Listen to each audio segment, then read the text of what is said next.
जय हिंद दोस्तों। मैं आप सभी के लिए एक नए सेट के साथ हाजिर हूं। तो चलते हैं क्वेश्चन में दोस्तों। पहला क्वेश्चन है, भारत में वन अनुसंधान संस्थान कहाँ है? तो इसका आंसर सी हो जाएगा दोस्तों, जो कि 1906 ईस्वी में स्थापित किया गया था। दूसरा नंबर देखते हैं, हिंदुस्तान शिपयार्ड कहाँ पर स्थित है? तो ये हिंदुस्तान शिपयार्ड है दोस्तों, जो विशाखापट्टनम में स्थित है। कौन सा भारत का सिलिकॉन वैली के रूप में जाना जाता है? तो ये बंगलौर शहर है दोस्तों, जिसको भारत का सिलिकॉन वैली कहा जाता है दोस्तों। चौथा नंबर क्वेश्चन देखते हैं, उस आकाशगंगा का नाम क्या है जिसमें पृथ्वी एक उपग्रह है? तो इसे दुग्ध मेखला कहा जाता है, या फिर इंग्लिश में इसे मिल्की वे बोला जाता है दोस्तों। 5 नंबर क्वेश्चन देखते हैं, क्षुद्र ग्रह किन ग्रहों के बीच में देखा जाते हैं? तो ये है जो कि मंगल और बृहस्पति के बीच क्षुद्र ग्रह देखे जाते हैं दोस्तों। 6 नंबर क्वेश्चन देखिए, कौन सा ग्रह हरे प्रकाश को उत्सर्जित करता है? तो ये अरुण या यूरेनस है, जो कि हरा प्रकाश उत्सर्जित करता है। 7 नंबर क्वेश्चन देखते हैं, जब सूर्य से पृथ्वी की दूरी अधिकतम होती है तो इसे क्या कहते हैं? तो इसे उपसौर कहा जाता है दोस्तों। किस ग्रह को चांद का तारा के नाम से जाना जाता है? तो ये हो गया शुक्र हो गया दोस्तों। सौर मंडल का सबसे चमकीला ग्रह कौन सा है? तो ये शुक्र हो गया, इसे मॉर्निंग स्टार भी बोला जाता है दोस्तों। 10 नंबर क्वेश्चन देखते हैं, पूर्व से पश्चिम की ओर परिक्रमा करने वाला ग्रह का नाम क्या है? तो ये अरुण है, जो कि पूर्व से पश्चिम की ओर परिक्रमा करता है दोस्तों।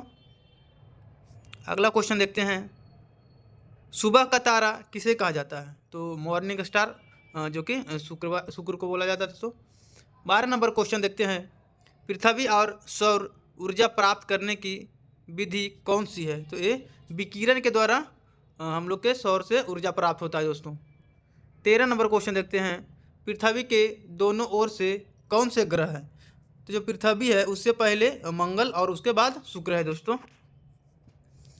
निम्नलिखित में से कौन सा एक विशालतम ग्रह है? तो ये हो जाएगा आपका बृहस्पति है, जो कि सबसे बड़ा ग्रह है दोस्तों। 15 नंबर क्वेश्चन देखते हैं, सूरज का जो रोशनी है पृथ्वी तक पहुंचने में कितना समय लगता है? तो ये 8 मिनट 20 सेकंड हो जाता है दोस्तों। 16 नंबर देखते हैं, वायुमंडलीय हवा में सबसे प्रचुर घटक क्या है? तो ये नाइट्रोजन हो जाएगा दोस्तों, जो कि सबसे ज़्यादा हमारे वायुमंडल में है।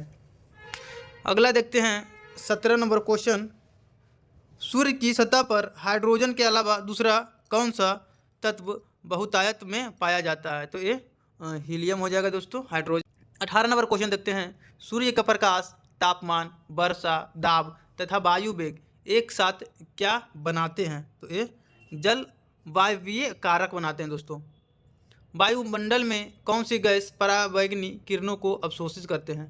ये है ओजोन परत है, जो कि परावैंगनिक किरण को अपने अंदर अवशोषित कर लेता है दोस्तों, जिसका फॉर्मूला होता है O3। चलते हैं 20वां नंबर क्वेश्चन, सूर्य से पृथ्वी को प्राप्त ऊष्मा को क्या कहते हैं? तो ये सौर विकिरण के द्वारा पृथ्वी को ऊष्मा प्राप्त होता है दोस्तों। चलते हैं अगला सेट में। 1 नंबर क्वेश्चन देखते हैं, बृहस्पति के पहले 4 उपग्रहों की खोज किसने किया था? तो ये गैलीलियो किया था दोस्तों। दूसरा नंबर क्वेश्चन देखते हैं, दिन और रात होते हैं, तो ये घूर्णन गति के कारण होते हैं दोस्तों। तीसरा नंबर क्वेश्चन देखते हैं, सबसे चमकीला ग्रह कौन सा है? तो ये शुक्र हो जाएगा, जो कि सबसे चमकीला ग्रह है। पृथ्वी सूर्य से अपनी अधिकतम दूरी पर कब होती है? तो ये है जो कि 22 सितंबर को सूर्य है, जो कि पृथ्वी से अधिकतम दूरी पर होती है दोस्तों। 5वां नंबर देखते हैं, वे ग्रह कौन से हैं जिनके चारों ओर परिक्रमा करने वाले उपग्रह नहीं होते हैं? तो मतलब बुध और शुक्र का कोई भी अपना उपग्रह नहीं है दोस्तों। 6 नंबर देखते हैं, समुद्र में ज्वार भाटा इसके कारण आते हैं? तो ये सूर्य और चंद्रमा का संयुक्त प्रभाव के कारण आते हैं दोस्तों। 7 नंबर क्वेश्चन देखते हैं, निम्नलिखित में से किस एक को स्थलीय ग्रह कहा जाता है? तो ये बुध को स्थलीय ग्रह कहा जाता है दोस्तों। अमेजन वन एक प्रकार का है, तो जो अमेजन वन है एक प्रकार का उष्णकटिबंधीय वर्षा वन है दोस्तों, क्योंकि अमेजन में हमेशा बारिश की मौसम ही रहता है सालों भर। 9 नंबर क्वेश्चन देखते हैं, किस प्रदेश में पूरे साल वर्षा होती है? तो ये विषुवतीय प्रदेश में सालों भर वर्षा होती है दोस्तों। संसार का सबसे अधिक आर्द्र महाद्वीप कौन सा है? तो ये दक्षिणी अमेरिका है, जो कि सबसे आर्द्र महाद्वीप है दोस्तों। 11 नंबर क्वेश्चन देखते हैं। भारत में कृषि को दुष्प्रभावित करने वाला मौसम का सबसे महत्वपूर्ण तत्व है? तो ये वृष्टि है, जिसके कारण ओलावृष्टि, बहुत सारा वृष्टि है, ज़्यादा कृषि, भारतीय कृषि को सबसे ज़्यादा दुष्प्रभावित करता है। 12 नंबर क्वेश्चन देखते हैं। किसी प्राकृतिक प्रदेश में समरूपता होती है? तो ये जलवायु और प्राकृतिक वनस्पति की समानता होती है, समरूपता होती है दोस्तों। 13 नंबर क्वेश्चन देखते हैं। डोलड्रम कटिबंध कहाँ स्थित है?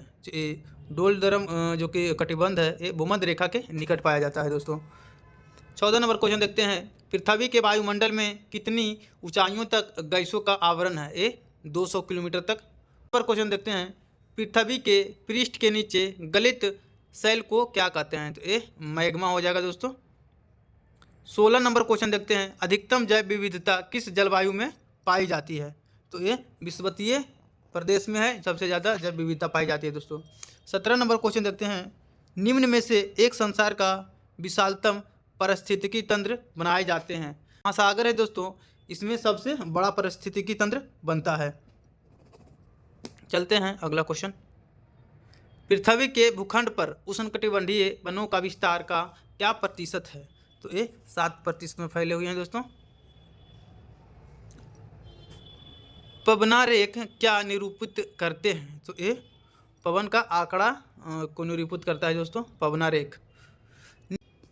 निम्न में से कौन सा एक सरित लोटिक पारिस्थितिकी तंत्र का उदाहरण नहीं है? तो ये तालाब है, जो कि लोटिक पारिस्थितिकी तंत्र का उदाहरण नहीं है दोस्तों। चलते हैं क्वेश्चन में आगे। जोग या गरसोप्पा जलप्रपात किस नदी पे है? तो ये शरावती नदी पर है दोस्तों। देखते हैं। मानसरोवर झील कहाँ स्थित है? तो ये मानसरोवर झील है, जो कि हम कल ही बताए थे, तिब्बत में स्थित है। राणा सागर बांध का निर्माण निम्नलिखित में से किस नदी पर किया जा रहा है? तो ये चंबल नदी पर किया जा रहा है दोस्तों। रोम किनारे स्थित है? तो ये रोम है, जो कि आपका टाइबर नदी के किनारे स्थित है दोस्तों। विक्टोरिया प्रपात किस नदी पर स्थित है? सही, जाम्बेजी नदी का उद्गम होता है। अगला क्वेश्चन देखते हैं। स्वतंत्र भारत की सबसे पहली बहुउद्देशीय योजना कौन थी? तो ये दामोदर घाटी बहुउद्देशीय परियोजना थी दोस्तों, जो कि बड़ाकर नदी पे स्थित है, झारखंड में। पोंग बांध का निर्माण निम्नलिखित में किस नदी पर किया गया? एक कल के वीडियो में बताए थे। जो पोंग जो बांध है, ये ब्यास नदी पर किया गया था, और थीन बांध है, जो कि रावी नदी पर किया गया था। श्रीनगर किस नदी के किनारे बसा हुआ है? तो ये झेलम नदी के किनारे बसा हुआ है दोस्तों। हीराकुंड परियोजना किस नदी पर है? तो ये महानदी पर है। ये सब कल डिटेल में बता दिए हैं, तो आप कल का वीडियो में आप देख लीजिएगा अच्छे से। 10वां नंबर क्वेश्चन देखिए। गंगा नदी के 2 प्रमुख स्रोत क्या है? तो ये भागीरथी और अलकनंदा। 11 नंबर देखिए। 2 सागरों अथवा जलाशयों को जोड़ने वाली संकरी जल पट्टी को क्या कहते हैं? तो ये जल डमरू मध्य कहा जाता है दोस्तों, जो कि 2 सागर को एक संकरी पट्टी के द्वारा जोड़ा जाता है। 12 नंबर देखिए। किस राज्य में प्रस्तावित चमेर 2 जल विद्युत परियोजना का निर्माण किया गया है? तो ये हिमाचल प्रदेश में दोस्तों। मुल्ल पेरियार बांध का झगड़ा किन 2 राज्यों से संबंधित है? तो ये तमिलनाडु और केरल से है दोस्तों। पृथ्वी पर व्यवहार जल का मुख्य स्रोत क्या है? तो ये वर्षा है, जिससे सबसे ज़्यादा यूजेबल चीज़ होता है, कृषि वगैरह होता है, और फिर वही पानी जब नीचे भूमिगत जाता है तो वही पीने योग्य बनता है दोस्तों। 15 नंबर देखते हैं। करीबा बांध किस नदी पर है? तो ये जाम्बेजी नदी पर है दोस्तों। 16 नंबर देखिए। अरुणाचल प्रदेश में प्रवेश करने पर ब्रह्मपुत्रा को किस नाम से संबोधित किया जाता है? तो ये दिहांग के नाम से जाना जाता है दोस्तों। निम्नोक्त में से कौन सी विश्व की सबसे लंबी नदी है? तो ये सबसे लंबी नदी हो जाएगा नील हो जाएगा दोस्तों, और बहाव की दृष्टि के क्षेत्र में ये अमेजन हो जाएगा। नागा अर्जुन सागर बांध किस नदी पर बनी हुई है? तो ये नागा अर्जुन सागर बांध है, जो कि कृष्णा नदी पे बना हुआ है दोस्तों। आप ऐसे ट्रिक से याद रख सकते हैं, अर्जुन और कृष्णा की जोड़ी। 19 नंबर क्वेश्चन देखते हैं। निम्नोक्त बांध एवं नदी के जोड़ों में से किसका मेल सही नहीं है? तो ये मेटूर बांध है जो कि कावेरी नदी पर है, ये बिल्कुल सही है। भाखड़ा नांगल है जो कि सतलज नदी पर बना हुआ है दोस्तों। हीराकुंड है जो कि महानदी पर है। लेकिन टिहरी जो बांध है दोस्तों ये भागीरथी नदी पर है, ये गलत हो जाएगा। 20 नंबर क्वेश्चन देखते हैं। निम्नोक्त नदियों में से कौन रिफ्ट घाटी से होकर गुजरती है? दोस्तों ये ताप्ती नदी है जो कि रिफ्ट घाटी से होकर गुजर। आज के लिए बस इतना ही। जय हिंद, जय भारत।